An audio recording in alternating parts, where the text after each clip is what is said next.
Is it because the Bills don't have confidence in the players they have?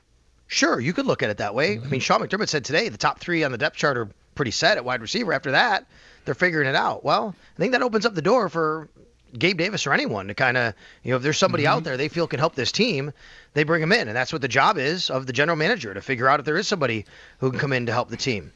Gabe Davis was released with an injury designation back in May. He is still rehabbing that injury, from what I understand. He's getting close, to being healthy enough, and maybe he is healthy enough. And what I'm trying to say is, teams have been reluctant to sign him, I think, because he just hasn't been fully healthy. But who knows? Maybe he goes to Pittsburgh today. They look at him, he's healthy. He comes to Buffalo. They look at him, he's healthy. At some point here, there's going to be a time where Gabe Davis is going to present to teams that he's healthy enough, and teams are going to have to make a decision. Is that today? I don't know. It seems like it's a little premature because first and foremost, you'd have to make sure the guy is healthy, and then secondly, you're coming down to next week is roster cuts. I read this as the Bills are going to do their due diligence on Gabe Davis. Why Gabe Davis? Well, he's a guy that they drafted, they developed. They would have loved to have kept him, but obviously he got paid, and there's nothing wrong with that, and he went somewhere else.